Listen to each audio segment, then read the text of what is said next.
Hey, what's up, y'all? This is Emphasis from the Talking to Myself podcast, and I'm gonna get right into it. So, long story short, I did a video a few days ago talking about how I felt Nicki Minaj missed a major opportunity to start an all-female record label at an earlier point in her career. And I feel like if she had did that, she could have had a monopoly on female hip hop right now, considering how many females have popped off in recent years. And that had me thinking that I feel Drake missed a similar opportunity in his career. Like similarly to Nicki, when Drake blew up in the late 2000s and early 2010s, there was a major void when it comes to Canadian hip hop. Like Canadian hip hop was just simply not relevant in America. And I feel like Drake missed a major opportunity to create a monopoly for himself when it comes to having an entire country on lock and becoming kind of like the gatekeeper in sense when it comes to getting Canadian artists to get attention within the mainstream of American media. Even to this day, like Drake doesn't have really any rappers on OVO outside of Smiley. I don't really count Baka because Baka is essentially just Drake's goon or whatever. But as far as like the roster of artists on OVO, they're all R&B singers. You know what I mean? Like he really doesn't have many rappers here.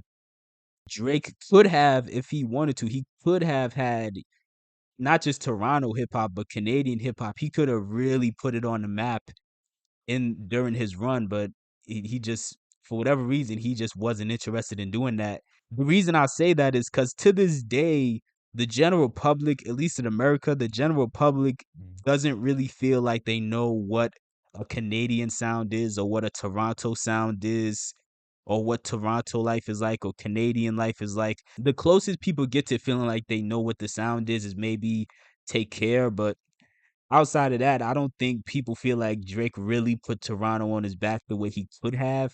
Even the little things like shouting out certain like landmarks throughout the area make a major difference. You don't have to be from Michigan to know what 8 Mile is, right?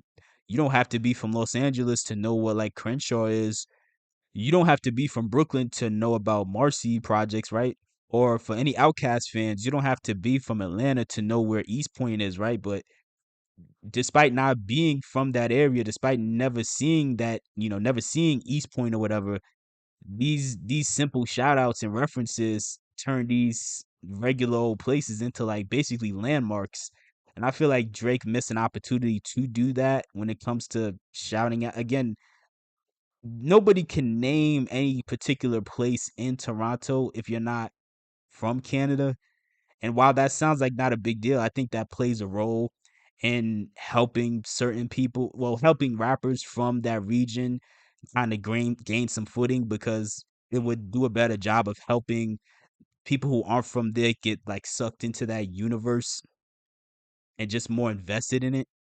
Like I was watching a podcast the other day, not the other day, recently, I was watching a podcast from a channel called We Love Hip Hop Network. They're like based out of Toronto, where they even talked about this themselves.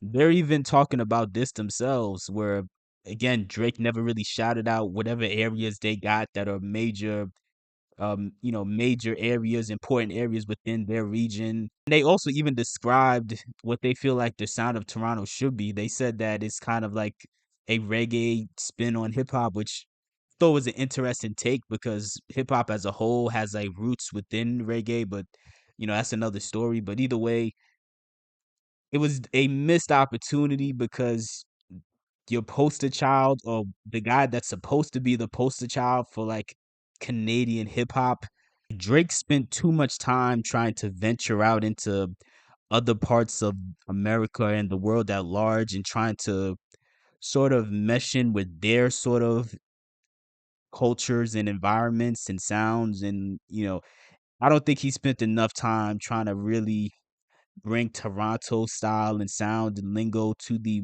mainstream. But I think that, and I think that kind of hurts him long term, honestly. Because some people may be wondering, why should this matter or why am I bringing that up? Well, this possibly could have helped him in his loss to Kendrick because, part of the whole Kendrick Drake saga that we watched played out this year.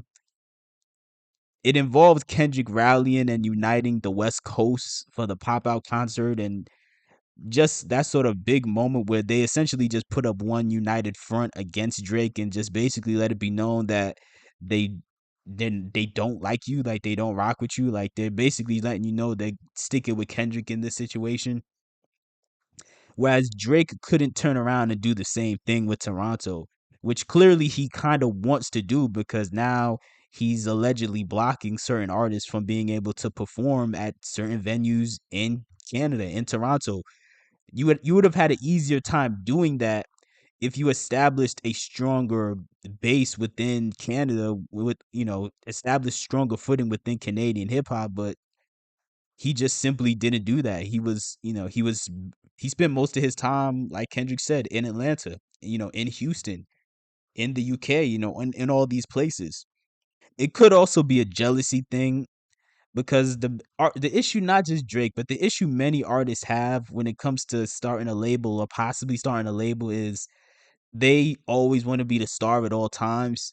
That could have been what the issue was for Drake, as far as him possibly only looking at artists for maybe like places that he could milk inspiration from instead of trying to help get them to the next level, like actually making them a real protege that he can pass the torch to and not be afraid that they're gonna surpass him.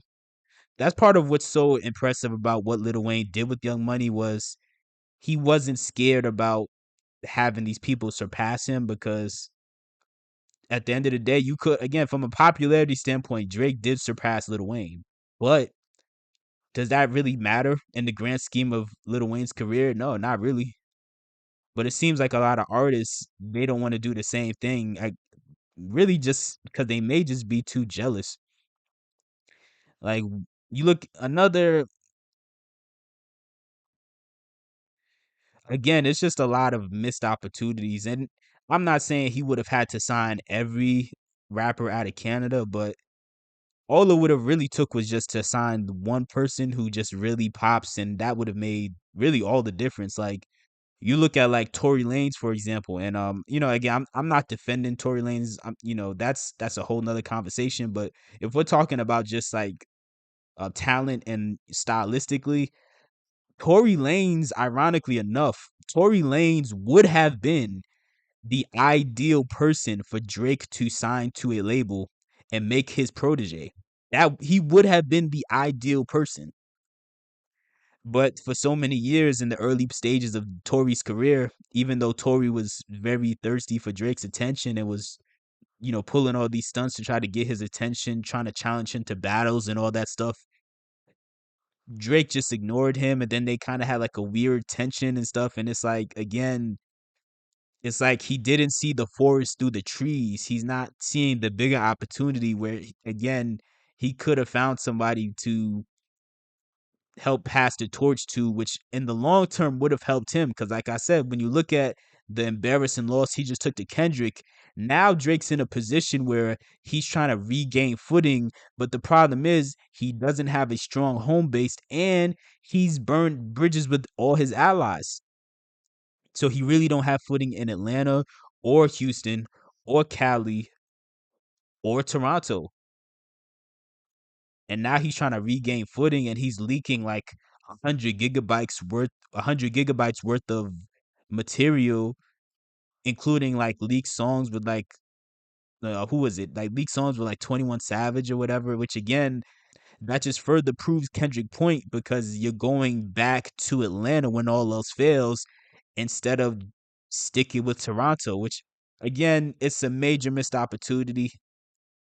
Toronto, again, I'm not from Canada. Obviously, I'm from New York, but Canada is it's an interesting place as far as music, and I do think it's kind of a shame that Drake really didn't fully maximize the potential of having a label based out of Canada could have brought him. But this neither here nor there. Let me know what your thoughts are in the comment section below. Do you think that Drake will be able to find a protege, or do you think that it's too late for Drake? He's gonna fall off regardless, and the loss to Kendrick was too embarrassing. So at this point, it's just a lost cause. All my life I dream of space in a place where I feel safe. So I'm on the paper chase, yeah, I'm on the paper chase, yeah. Yeah, I'm on the paper chase. We stress over all the trivial things, it's a mess, but we concealing the rings of the eyelids. Cause for material things we're blind, and when the diamonds go bling, they're dancing. Whenever we sing but can't see, the pain that stings is skin deep and it pins me. The sanity's bring to the fans, me think all P, the dark poems I cover in pink. I don't know, but my rose will be canon on ink. I speak for those whose voice will shrink. I sit back while society sinks. Cold war rap like I'm wearing a mink. I glide on beats like a skate rink. The games are go, my bars are chain link. Not even blockchain could contain me. All my life I dream of space in a place where I feel safe. So I'm on the paper chase, yeah, I'm on the paper chase. Yeah, yeah, I'm on the paper chase. All my life I dream of space in a place where I feel safe. So I'm on the paper chase. Yeah, I'm on the paper chase. Yeah, yeah, I'm on the paper chase.